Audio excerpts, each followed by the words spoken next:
Hello നമസ്കാരം. എല്ലാവർക്കും ജാഷി വയനാട് സ്റ്റോറീസിലേക്ക് ഹൃദയപൂർവ്വം സ്വാഗതം.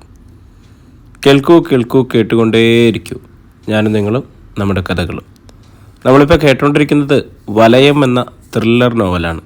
അതിൻ്റെ 4ാമത്തെ എപ്പിസോഡിലേക്ക് എല്ലാവർക്കും ഒരിക്കൽ കൂടി സ്വാഗതം.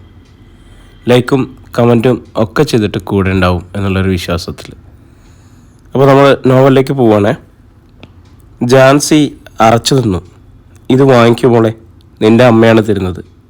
ജാൻസി ധർമ്മസങ്കടത്തോടെ നോബിളിൽ നോക്കി. അവൾക്ക് ഇതിൻ്റെ ഒന്നും ആവശ്യമില്ല, നോബിൾ പറഞ്ഞു. അവൾക്ക് ഉണ്ണാനും ഉടുക്കാനും ഇടാനും ഒക്കെ ഉള്ളത് ഞാൻ വാങ്ങിക്കൊടുക്കുന്നുണ്ട്. നീ നിൻ്റെ ഭാര്യയ്ക്ക് ഉണ്ണാനും ഉടുക്കാനും കൊടുക്കുകയോ കൊടുക്കാതിരിക്കുകയോ എന്ത് വേണമെങ്കിലും ചെയ്തോ, എനിക്കതറിയണ്ട. ഞാൻ എൻ്റെ മരുമകൾക്കാണ് ഇത് കൊടുക്കുന്നത്. എനിക്കതിന് അവകാശമുണ്ട്. മകനുണ്ടെങ്കിലല്ലേ മരുമകളുള്ളൂ. എനിക്കങ്ങനെ ഒരു സ്വന്തവും ബന്ധവും അതിൻ്റെ പേരിലുള്ള സമ്മാനപ്പൊതിയും വേണ്ട. ബന്ധത്തിൻ്റെ പേരും അവകാശവും പറഞ്ഞ് ആരും ഇങ്ങോട്ട് വരികയും വേണ്ട. സ്വന്തവും ബന്ധവും വേണ്ടെന്ന് വയ്ക്കാൻ നിനക്ക് അധികാരമുള്ളതുപോലെ അത് വേണമെന്ന് തീരുമാനിക്കാൻ എനിക്കുമുണ്ട് അവകാശം. കാണുമായിരിക്കും. നിയമമൊന്നും ഞാൻ പഠിച്ചിട്ടില്ല, ആരെയും വിധിച്ചിട്ടുമില്ല. എൻ്റെ വീട്ടിൽ ഞാൻ പറയുന്ന നിയമം, ഞാൻ കൽപ്പിക്കുന്ന വിധി. ജാൻസി, ഇത് വാങ്ങിക്ക്. ആരാ തടയുന്നതെന്ന് കാണട്ടെ. സൂസൻ്റെ മുഖം ജ്വലിച്ചു. അവരുടെ കണ്ണുകളിലെ തീക്കനൽ ജാൻസിയെ ഭയപ്പെടുത്തി. അവളുടെ കയ്യിലേക്ക് സമ്മാനപ്പൊതി വെച്ച് കൊടുത്തിട്ട് സൂസൻ നോബിളിന് നേരെ തിരിഞ്ഞു. നീ ആരെയാടാ പേടിപ്പിക്കുന്നത്? സൂസൻ പൊട്ടിത്തെറിച്ചു. ലോറിത്തെരുവിൽ നിന്ന് വലിയ ചട്ടമ്പിയായിരിക്കും. ഈ നാട്ടുകാരൊക്കെ നിന്നെ പേടിക്കുന്നുണ്ടായിരിക്കും. അതുകൊണ്ട് ഞാൻ നിന്നെ പേടിക്കുമെന്ന് കരുതിയോ? എടാ, എത്രയൊക്കെ വളർന്നാലും എന്തൊക്കെയായാലും 23 കൊല്ലം മുമ്പ് എൻ്റെ ഈ വയറ്റിൽ രൂപം കൊണ്ടവനല്ലേ നീ. എൻ്റെ ചോരയും നീരും വലിച്ചെടുത്ത് 10 മാസം കിടന്നവനല്ലേ നീ. എല്ലാ അമ്മമാരെയും പോലെ ഞാനും നൊന്തു പറ്റവനല്ലടാ നീ. അത് തിരുത്താൻ നിന്നെക്കൊണ്ട് പറ്റുമോ? വലിയ റൗഡിയാണല്ലോ നീ. നോബിള് ആ ശോഭത്തിന് മുമ്പിൽ അന്തം വിട്ടു നിന്നുപോയി. സൂസൻ ഫെർണാണ്ടസ് മുറ്റത്തേക്കിറങ്ങി നടന്നു കഴിഞ്ഞിരുന്നു. മച്ചിൽ തൂങ്ങിയാടുന്ന ഫാൻസി ബൾബുകളിൽ നിന്നുള്ള വെളിച്ചം വെള്ള മാർബിളിൽ തട്ടി വീണു തിളങ്ങി. ചെറുകാറ്റിൽ ചുവന്ന ജാലകവിരികൾ ഇളകി. ഗ്ലാസ്സിലെ ബീറിനടിയിൽ നിന്നും നുരഞ്ഞു പൊന്തുന്ന കുമിളകളും കടും ചുവപ്പാണെന്ന് അരുണിന് തോന്നി. അരുണിൻ്റെ പപ്പയുടെ അനുജൻ മൈക്കിളും ജ്യേഷ്ഠൻ്റെ മകൻ ഡോണും അവൻ അഭിമുഖമായി ഇരിപ്പുണ്ട്. മൈക്കിളും ഡോണും ശിവാശ്രീകൾ ഒഴിച്ച് വീശുകയാണ്. ഫോട്ടോ എണ്ണം അടിക്കുന്നോടാ? മൈക്കിള് അരുണിനോട് ചോദിച്ചു. വേണ്ടെന്ന് അരുൺ കൈകൊണ്ട് ആംഗ്യം കാട്ടി. എനിക്ക് ബീറ് മതി. അല്ലെങ്കിലും നിന്നെക്കൊണ്ട് ബീറും ലൈം ജ്യൂസും മോന്താനല്ലാതെ എന്തിനു കൊള്ളാം. നീ ഈ ബീറ് തന്നെ കാണുന്നത് ഞങ്ങളുടെ കൂടെ കൂടിയതിന് ശേഷമല്ലേ? എടാ, ആണുങ്ങളാണെന്ന് തോന്നണമെങ്കിൽ ലാർജൊക്കെ വിഴുങ്ങണം, മൈക്കിൾ പറഞ്ഞു. ഓ, ഇനി അതിൻ്റെ കുറവേ ഉള്ളൂ, ഡോണ് പുച്ഛിച്ചു. ഞാൻ വന്നപ്പോൾ മുതൽ തുടങ്ങിയതാണല്ലോ നിങ്ങൾ ഓരോ കുത്തുവാക്ക് പറയാൻ. ഞാനെന്ത് പറയണമെന്ന് പറ, അരുൺ അസഹ്യതയോടെ ചോദിച്ചു. അവൻ്റെ കയ്യിൽ നിന്നും എല്ലു നുറുങ്ങോളം വാങ്ങി കെട്ടിക്കൊണ്ട് വന്നല്ലേ നീ. അതിപ്പോൾ നിങ്ങളായാലും അവനടിച്ചാൽ കൊള്ളുകയല്ലാതെ വേറെ നിവൃത്തിയൊന്നുമില്ല. എടാ, വെളിച്ചത്ത് വെച്ച് അടി കിട്ടിയാലേ അന്നേരം തിരിച്ചടിക്കാൻ പറ്റിയില്ലെങ്കിൽ ഇരുട്ടത്തെങ്കിലും തിരിച്ചു കൊടുക്കണം, മൈക്കിൾ പറഞ്ഞു. നിങ്ങളാണെങ്കിൽ എന്തു ചെയ്യുമായിരുന്നു? അരുൺ ചോദിച്ചു. അതാണ് പറയാൻ പോകുന്നത്. നിൻ്റെ തള്ളയ്ക്ക്, അതായത് നിൻ്റെ വളർത്തമ്മയ്ക്ക് ആരോടാണ് കൂറെന്ന് ഇപ്പോൾ നിനക്ക് മനസ്സിലായല്ലോ. മൈക്കിൾ മദ്യവും സോഡയും പകർന്നു വീണ്ടും തൻ്റെ ക്ലാസ് നിറച്ചു. അരുൺ, നിൻ്റെ അപ്പനും ചത്തുപോയി, അമ്മയും ചത്തുപോയി. ശരിക്കും പറഞ്ഞാൽ നീ ഇപ്പോൾ ഒരു അനാഥനാണ്, ആരോരുമില്ലാത്തവൻ. 23 കൊല്ലം സ്വന്തം തള്ളയാണെന്ന് കരുതി സ്നേഹിച്ച ആ തൈക്കളവി ഇന്ന് നിന്നെ വേണ്ട. പക്ഷേ നീ അനാഥരാണോ? അല്ല. മൈക്കിൾ മേശപ്പുറത്ത് കൈപ്പത്തി കൊണ്ട് ആഞ്ഞടിച്ചു. നീ ആരോരും ഇല്ലാത്തവരാണോ? അല്ല. നിനക്ക് ഞങ്ങളുണ്ടടാ മോനെ, ഈ ഞങ്ങൾ. ഡോണെല്ലാം ശരിവെക്കുന്ന മെട്ടിൽ തലയാട്ടിക്കൊണ്ടിരുന്നു. മൈക്കിൾ തുറന്നു. പോയതൊക്കെ പോട്ടടാ, കള. പക്ഷെ ഇനിയും പലതും പോകാനുണ്ട്. ഈ എസ്റ്റേറ്റ്, മറ്റ് സ്വത്തുക്കൾ, ബാങ്ക് ബാലൻസ്, ഇതൊന്നും നീ വിട്ടുകളയരുത്. വിൽപ്പത്രമനുസരിച്ച് ഇതിനെല്ലാം അവകാശം ആ നോബിളാണല്ലോ. അതുകൊണ്ടെന്താണടാ അവൻ ഇതൊന്നും വേണ്ടെന്നല്ലേ പറഞ്ഞത്? ഈ സ്വത്തിലൊരു ചില്ലി പോലും വേണ്ടെന്ന് നിന്നോടവൻ വീമ്പടിച്ചില്ലേ? സ്വത്ത് വേണ്ടാത്തവൻ അത് സ്വന്തം പേരിൽ എഴുതി വെച്ചുകൊണ്ടിരിക്കാതെ വിട്ടുതരട്ടെ. നീ ചെന്ന് നിൻ്റെ മമ്മയോട് പറ. ഇങ്ങനെ ആരാൻ്റെ സ്വത്തിന് കാവൽക്കാരനായിട്ടിരിക്കാൻ നിന്നെക്കൊണ്ട് പറ്റുകയില്ലെന്ന്. നോബിളിന് സ്വത്ത് വേണ്ടെങ്കിൽ നിൻ്റെ പേരിലേക്ക് എഴുതി തരാൻ പറയാൻ. അവൻ എഴുതി തരുമോ? അതും എൻ്റെ പേരിലേക്ക് തരണം. നിൻ്റെ പേരിലേക്ക് തന്നെ എഴുതി തരണം. കാരണം നീയാണ് നടത്തിപ്പുകാരൻ. ഇത്ര പെട്ടെന്ന് എസ്റ്റേറ്റ് എഴുതി തരാൻ പറയുന്നത് ശരിയാണോ? എന്താ ശരികേട്? ഇന്നവന് സ്വത്ത് വേണ്ടായിരിക്കും, പക്ഷെ നാളത്തെ കാര്യം പറയാൻ പറ്റുമോ? അവനൊരു പെണ്ണ് കിട്ടി, അതിൽ മക്കളുണ്ടാകും. അവർക്ക് ഈ സ്വത്ത് വേണമെന്ന് തോന്നുമെങ്കിലോ? അവകാശക്കാർ പെരുകും മുമ്പേ കാര്യം കഴിയണം. നോബിൾ എഴുതിത്തരില്ലെന്ന് പറഞ്ഞാൽ എന്തു ചെയ്യും? പിന്നെ ഒറ്റ വഴിയേ ഉള്ളൂ. മൈക്കിൾ ഡോണിനെ നോക്കി, ഡോൺ അരുണിനെയും. ഡോൺ കത്രിക വെച്ച് ഞെറുക്കും പോലെ 2 വിരലുകൾ കൊണ്ട് ഒരു ആംഗ്യം കട്ട്. അവൻ്റെ തല മുറിക്കുക. അരുൺ പകച്ചു. നോബിളിനെ കൊല്ലാനോ? അവനെ എതിർത്താൽ ഏറ്റവും എളുപ്പമുള്ള പണി അതാ. നീ പേടിക്കണ്ട, അതൊക്കെ വേറെ ആമ്പിള്ളേർ ചെയ്തോളൂ. കാശുണ്ടെങ്കിൽ ഇന്നത്തെ കാലത്ത് ഒരുത്തരെയും തല പറിച്ച് മാറ്റിവെക്കാനാണോ പ്രയാസം? അരുൺ ചിന്താക്കുഴപ്പത്തിലായി. കൊലപാതകം, ഇരുട്ടടി, കത്തിക്കുത്ത്, ഇതൊന്നും അവന് എളുപ്പം ദഹിക്കാൻ കഴിയുന്നതല്ലായിരുന്നു. സ്വത്തിന് അവകാശം പറയാൻ അവനോ അവൻ്റെ പിൻതലമുറയോ ശേഷിക്കാതെ ഞങ്ങൾ നോക്കിക്കൊള്ളാം. അതല്ല, സ്വത്ത് മുഴുവൻ അവൻ നിൻ്റെ പേരിൽ എഴുതി തരികയാണെങ്കിൽ അവൻ ആ ലോറിത്തറവിൽ എങ്ങാനും സുഖമായിട്ട് ജീവിച്ചോട്ടെ. നമുക്കിവിടെ സുഖമായിട്ട് കഴിഞ്ഞുകൂടാം.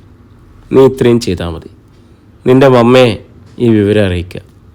ഇനി ഒരാഴ്ചയെങ്കിലും കഴിയാതെ ഞാൻ അങ്ങോട്ടില്ല. അരുൺ പറഞ്ഞു. മതി, ഒരാഴ്ച കഴിഞ്ഞ് മതി. എനിക്ക് നല്ല ക്ഷീണം, ഞാൻ പോയി കിടന്നുറങ്ങട്ടെ. Okay, good night. അരുൺ എഴുന്നേറ്റ് പോയി. മൈക്കിളും ഡോണും കണ്ണിൽ നോക്കി നിശബ്ദരായിരുന്നു. എന്താടാ ആലോചിക്കുന്നത്? മൈക്കിൾ ചോദിച്ചു. അല്ല, സ്വത്ത് എഴുതിത്തരാൻ നോബിൾ തയ്യാറായെന്നിരിക്കട്ടെ, പക്ഷേ സൂസൻ ഫെർണാണ്ടസ് അതിനെതിർത്താലോ?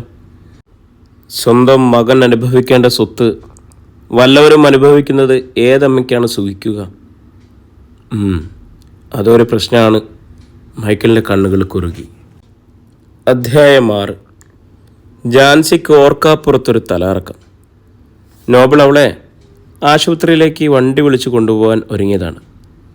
മുഖത്ത് വെള്ളം കുടഞ്ഞപ്പോൾ ജാൻസി പറഞ്ഞു, വേണ്ട, ആശുപത്രിയിലൊന്നും പോകണ്ട. പോകാതെ പിന്നെ? ഓ വേണ്ട. 2-3 ദിവസമായി ജാൻസിക്ക് മനം പുരട്ടലും വിശപ്പില്ലായ്മയും തുടങ്ങിയിട്ട്. ഭക്ഷണത്തിൻ്റെ മണമടിച്ചാൽ അവൾ കോക്കാനം വരും. മിനിഞ്ഞാന്ന് വൈകുന്നേരം അവൾ നോബിളിനോട് പറഞ്ഞു, ഞാനിന്ന് ഒന്നും കഴിച്ചില്ല. രാവിലെ ഉച്ചയ്ക്കും ഇല്ല. വല്ലതും തിന്നുന്ന കാര്യം ഓർക്കുമ്പോൾ മനം പുരട്ടുന്നു. ഒന്നിനും ഒരു രുചിയില്ലെന്നേ. എന്നാൽ പിന്നെ ഹോട്ടലിൽ നിന്നും വല്ലതും വാങ്ങിച്ചു തരാം. പൊറോട്ട മേടിച്ചു തരാമോ? എത്ര എണ്ണം വേണം? പൊറോട്ട മാത്രം മതിയോ? കറി എന്താ വേണ്ടത്? അല്ലെങ്കിൽ പൊറോട്ട വേണ്ട, പൊരിച്ച കോഴിയും ചപ്പാത്തിയും. നോബിൾ അത് വാങ്ങിക്കൊടുത്തു. ഇന്നലെയും ജാൻസി പട്ടിണിയായിരുന്നു. രാത്രിയിൽ നോബിൾ വന്നപ്പോൾ അവൾ മസാല ദോശ വേണമെന്ന് ആവശ്യപ്പെട്ടു. നോബിൾ വാങ്ങിക്കൊടുക്കുകയും ചെയ്തു. എഴുന്നേറ്റ് വേഷം മാറ്, ആശുപത്രിയിൽ പോകാം. നോബിൾ അവളെ സൂക്ഷിച്ചു നോക്കിക്കൊണ്ട് പറഞ്ഞു. ഇത് സൂക്കേടൊന്നും അല്ലെന്നേ, ജാൻസി നാണത്തോടെ പറഞ്ഞു. പിന്നെ എനിക്ക് തോന്നുന്നത് ഇതിനകത്തൊരു കൊച്ചു ചട്ടമ്പി കിടന്നുകൊണ്ട് കാണിക്കുന്ന വികൃതിയാണെന്ന്. അവൾ തൻ്റെ ഉദരത്തിൽ വിരൽ കുത്തി കാണിച്ചു. നോബിൾ അവിടേക്ക് തുറച്ചു നോക്കി. അവൻ്റെ കണ്ണുകളിൽ വിസ്മയം വിടർന്നു. അവനൊന്ന് മൂളിയിരുത്തി. എന്നിട്ട് എഴുന്നേറ്റ് തോളിൽ കിടന്ന തോർത്തെടുത്ത് കുടഞ്ഞു. തലയിൽ കെട്ടിയിട്ട് ഒറ്റ നടത്തം. ജാൻസി പരിഭ്രമിച്ചു. അവൾക്ക് സങ്കടവും വന്നു. രാത്രിയിൽ നോബിൾ തിരിച്ചെത്തി. കുടിച്ചിട്ടുണ്ടെന്ന് ജാൻസിക്ക് മനസ്സിലായി. കയ്യിലൊരു പലഹാരപ്പൊതിയുണ്ട്.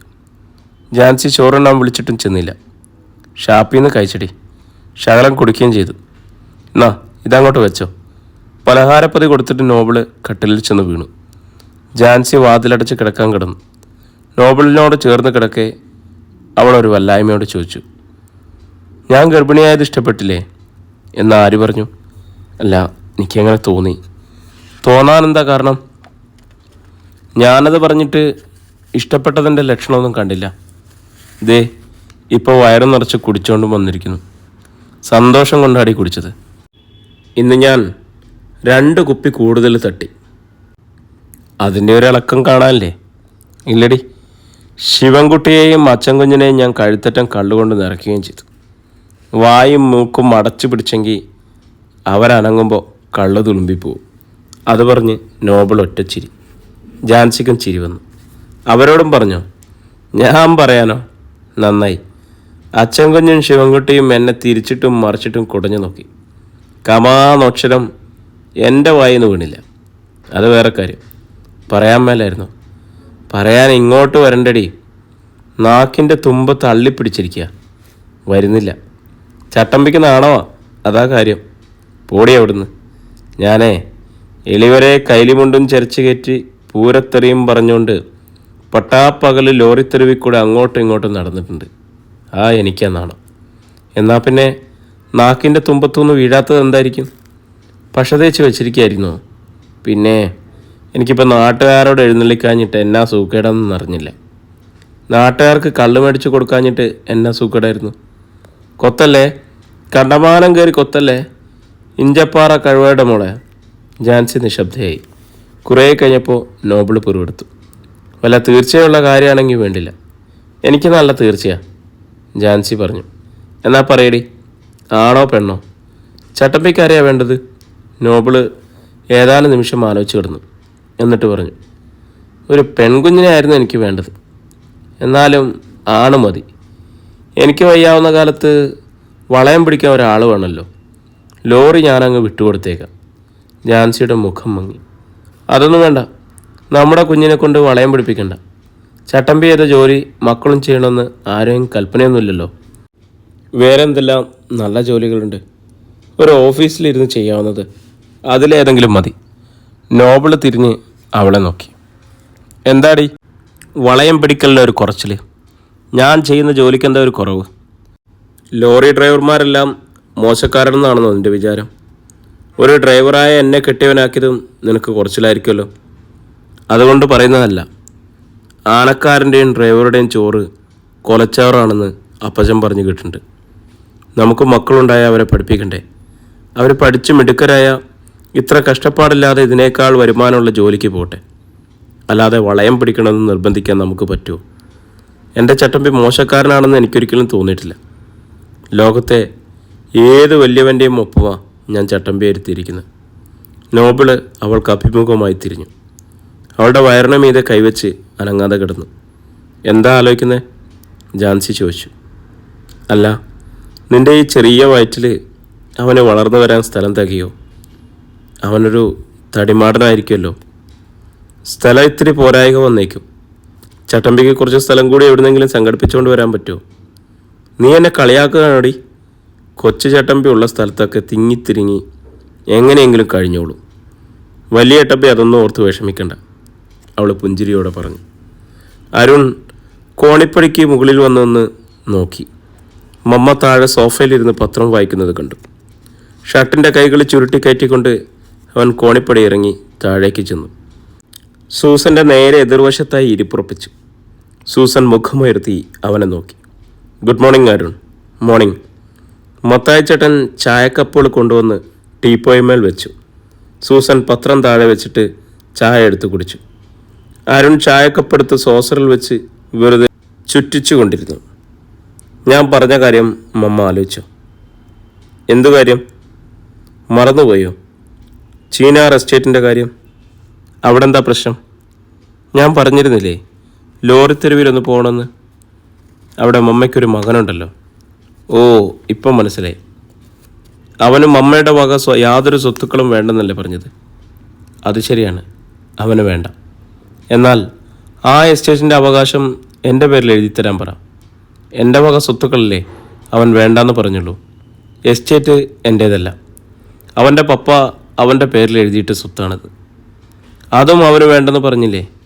ഞാൻ ഓർക്കുന്നില്ല. വേണമെങ്കിൽ ഒന്നുകൂടി ചോദിക്കാം. ചില്ലിക്കാശ് വേണ്ടെന്ന് പറഞ്ഞ് അവൻ വേണ്ടാത്ത സ്വത്ത് അവനെന്തിന് പേരിൽ വെച്ചുകൊണ്ടിരിക്കുന്നു? മമ്മ അതെനിക്ക് തരണം. ഞാനെങ്ങനെ തരാൻ? ആ എസ്റ്റേറ്റിൽ എനിക്ക് യാതൊരു അവകാശമില്ല. എൻ്റെ വക സ്വത്തുക്കൾ മുഴുവൻ, ഈ വീട് ഉൾപ്പെടെ നിനക്ക് തന്നേക്കാം. അതേ എന്നെക്കൊണ്ട് സാധിക്കൂ. മമ്മ നോബിളിനെ കണ്ട് കാര്യമായിട്ട് പറ. വേണ്ടാന്ന് വെറുതെ വീമ്പിടിക്കാതെ വേണ്ടെങ്കിൽ അരുണിനെ എഴുതി കൊടുക്കടാ എന്ന് മമ്മ പറഞ്ഞാൽ അവൻ അഭിമാനത്തെ കരുതി പുല്ലുപോലെ എഴുതിത്തരും. മമ്മയെക്കൊണ്ട് നിസാരമായിട്ട് സാധിക്കാവുന്ന ഒരു കാര്യമുള്ളൂ.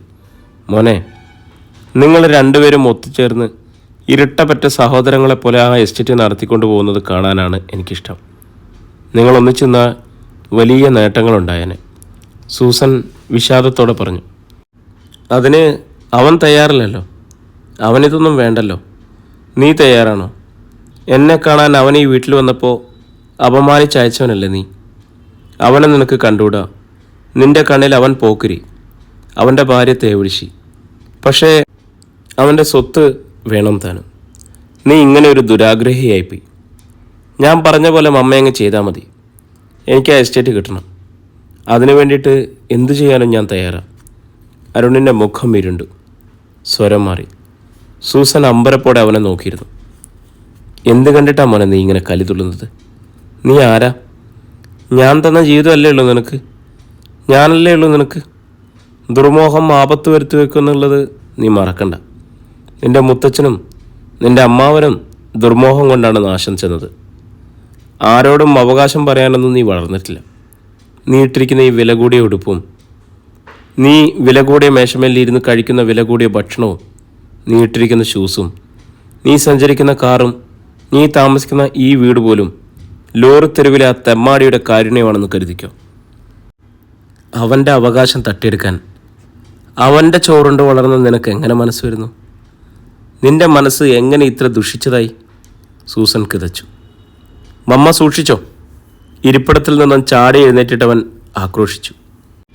മമ്മ, ആ തെണ്ടിയോട് പറഞ്ഞ് എസ്റ്റേറ്റ് എഴുതി തരുന്നില്ലെങ്കിൽ എന്താ ചെയ്യേണ്ടതെന്ന് ഞങ്ങൾക്കറിയാം. മര്യാദയാണെങ്കിൽ മര്യാദ. അവൻ ചവിട്ടിക്കുലുക്കി നടന്നുപോയി. സൂസൻ അന്തം വിട്ടിരുന്നു. അവരുടെ നെഞ്ചിൽ ഒരു ഇടിമുഴക്കമുണ്ടായി. വീണ്ടും ഒരു യുദ്ധത്തിന് കളമൊരുങ്ങുകയാണോ? വിദൂര ചക്രവാളത്തിൽ പോർവിളിയും പടഹധ്വനിയും മുഴങ്ങുന്നുണ്ടോ? ആയുധങ്ങൾ കലമ്പിത്തുടങ്ങുകയാണോ? അരുണിന് ശക്തമായ പിൻബലമുണ്ടെന്ന് സൂസന് മനസ്സിലായി. ആരൊക്കെയോ ചേർന്ന് അവൻ്റെ മനസ്സ് ദുഷിപ്പിച്ചിരിക്കുന്നു. അവനെ ക്രൂരനും ദുരാഗ്രഹിയുമാക്കിയിരിക്കുന്നു. അല്ലെങ്കിൽ അവൻ ഇങ്ങനെയൊന്നും സംസാരിക്കില്ല. സൂസൻ്റെ ഉള്ളിൽ അശാന്തി നിറഞ്ഞു. അധ്യായം 7. കള്ളുഷാപ്പിൻ്റെ മുന്നിൽ 4-5 മല്ലന്മാരുടെ അകമ്പടിയോടെ നിന്ന് രാജപ്പൻ അലറി. എടാ നോബിളെ, കള്ളക്കഴുവയുടെ മോനെ, തന്തയ്ക്ക് പിറന്നവനാണെങ്കിൽ ഇങ്ങോട്ട് ഇറങ്ങിയോടാ.